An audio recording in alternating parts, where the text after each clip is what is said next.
Olá, tudo bem com vocês? Eu sou o professor JG Rio Serra, da disciplina de Ciências, do 8º ano. Se você ainda não anotou o endereço da nossa plataforma, anote, ela vai aparecer agora aí na sua tela. Lá você poderá encontrar todos os materiais que estará sendo utilizado na nossa aula, ok? E agora nós vamos dar continuidade à aula. Falaremos nessa aula sobre sexualidade, falaremos também sobre tipos de reprodução, falaremos sobre as mudanças que ocorrem no corpo do ser humano durante a puberdade. E agora, observem esse vídeo que está passando. Note as diferenças. Qual observação você pode fazer sobre esse vídeo que está sendo mostrado? A sexualidade faz parte de cada pessoa. Está relacionada ao gênero, tanto masculino quanto feminino, à identificação das pessoas com o gênero, ao envolvimento emocional consigo mesma e com outras pessoas, ao amor próprio, à afetividade com os outros e também tem a ver com a reprodução. A sexualidade pode ser manifestada por pensamentos, atitudes, conversas, manifestações em redes sociais, valores, atividades, desejos, crenças, contato com outras pessoas, a forma como nós enxergamos e nos relacionamos com o próximo. Podemos dizer, então, que o significado de sexualidade vai muito além das características do corpo e da nossa capacidade em se reproduzir. Portanto, sexualidade é muito mais genérico e não tem a ver totalmente somente com o sexo. Sexualidade também é prazer, é a nossa vida, porque tem a ver com o nosso corpo, como crescemos, como reagimos às transformações ao longo do tempo, tem a ver com os nossos costumes e hábitos, com a nossa cultura e as nossas relações afetivas. Precisamos entender como nosso organismo funciona, o sistema reprodutor, nossos hormônios, as transformações que acontecem em cada fase da vida, principalmente durante a adolescência. Entendendo o que se passa com o nosso corpo e com as outras pessoas, podemos assim pensar com mais clareza sobre o que gostamos e quem somos, para dessa forma respeitar as nossas vontades e limites, e então aprender a respeitar os outros. É fundamental que haja respeito às diferenças. Observe essa imagem. O que você vê? Temos um cadeirante, temos um cego, uma mulher, um homem e uma mulher conversando, dois homens conversando. Devido à ausência de nitidez, não sabemos identificar outras características, mas a ausência de outras características não nos permite emitir opinião, pois todos são iguais. Assim deveríamos enxergar as pessoas, para não emitir opiniões com caras, risadinhas, olhares, comentários carregados de preconceito, pois todos são iguais e diferentes ao mesmo tempo. O respeito é fundamental. Refletir sobre a diferença entre tolerância e respeito é fundamental para tratar da questão da diversidade de forma mais autêntica, pois respeitar envolve ter interesse, afetividade. É você descobrir os pontos em comum que você tem com aqueles que são diferentes de nós.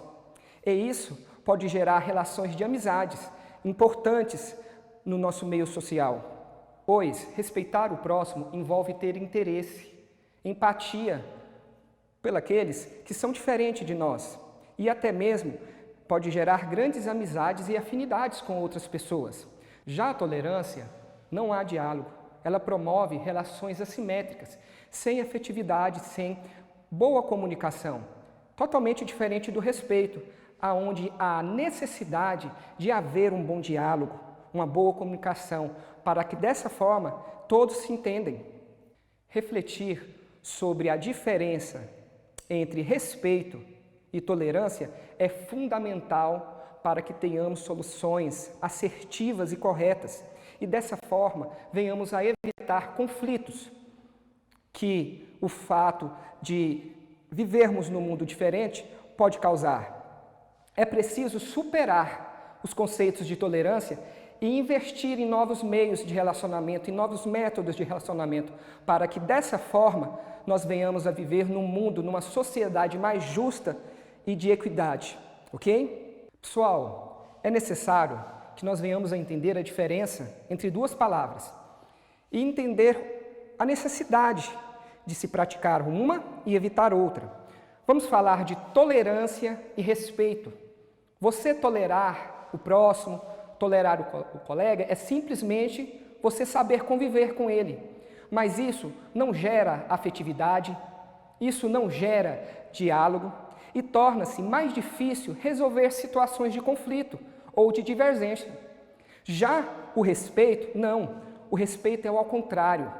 No respeito, é necessário, é fundamental que haja diálogo, é fundamental que haja conversa para chegarmos a soluções de conflitos e para que haja entendimento. Com respeito, é possível que relações antes frias se tornem grandes relações de amizade, porque dessa forma você aprende a compreender e se colocar no lugar do colega. É assim que deve ser. Existe uma frase popular que diz: respeito é bom e todo mundo gosta. Você já ouviu essa frase?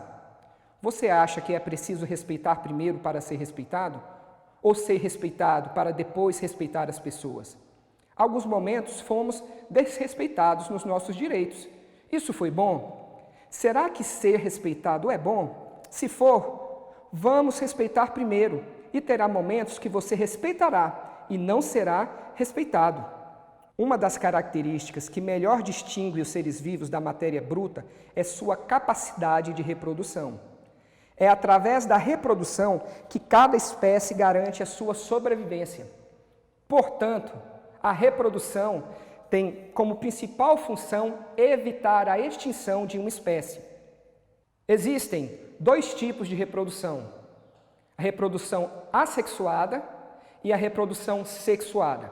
Nós vamos falar neste momento da reprodução assexuada. Ela é a forma mais simples de reprodução e envolve apenas um único indivíduo. No caso da reprodução, ela é feita da divisão de célula, que origina dois novos organismos. Vamos falar agora das formas de reprodução assexuada. A reprodução assexuada por bipartição, também conhecida como cisipariedade ou divisão binária. Ela consiste em uma célula, a célula-mãe, que vai se dividir em duas, originando duas células filhas idênticas à mãe. Esse tipo de reprodução assexuada não gera variabilidade genética, ela simplesmente gera clones. A próxima figura traz um porífero. Ali nós temos o tipo de reprodução por brotamento, aonde de um indivíduo isolado surge um broto. E este broto, ao atingir tamanho específico, se desprende e, ao alcançar um ambiente apto para que ele se fixe, gerará um novo indivíduo isolado.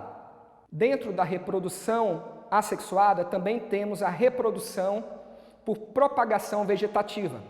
Inclusive, ela é muito utilizada comercialmente para a propagação de características úteis ao homem.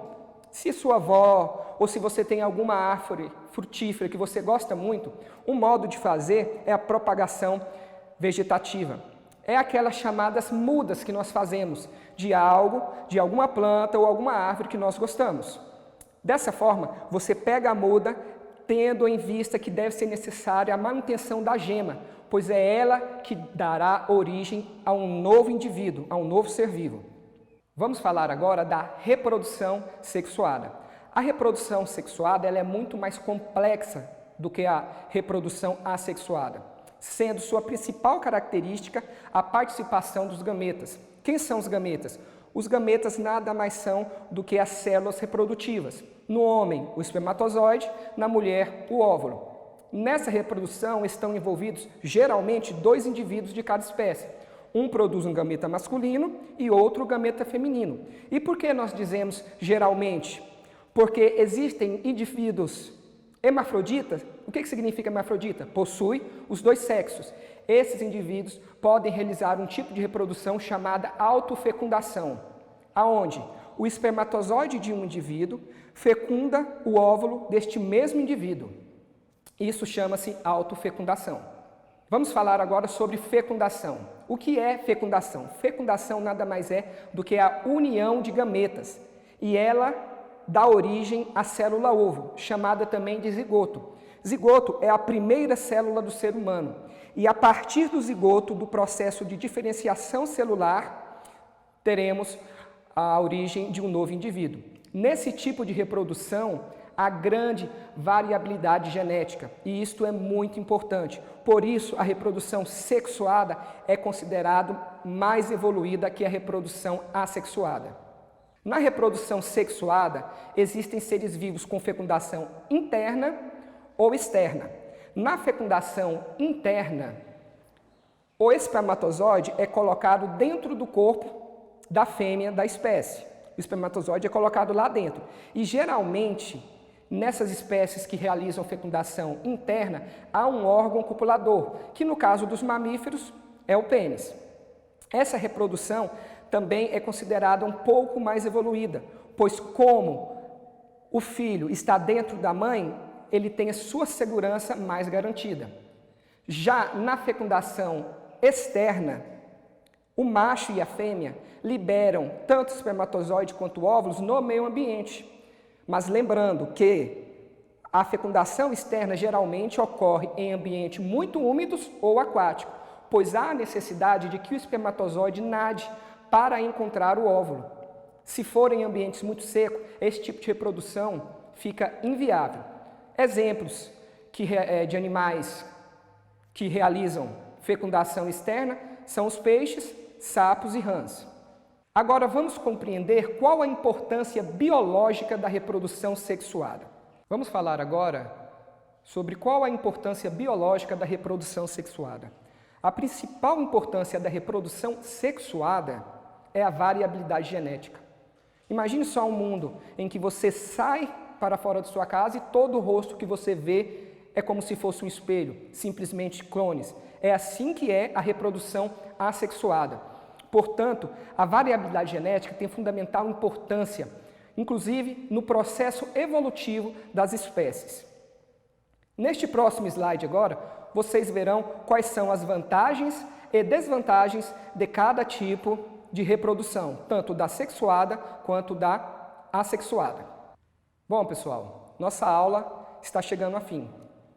Nessa aula que passou, nós vimos sobre respeito, tolerância e tipos de reprodução. Já na próxima aula, nós veremos sobre puberdade e comportamentos de acasalamento, ok? Te vejo lá.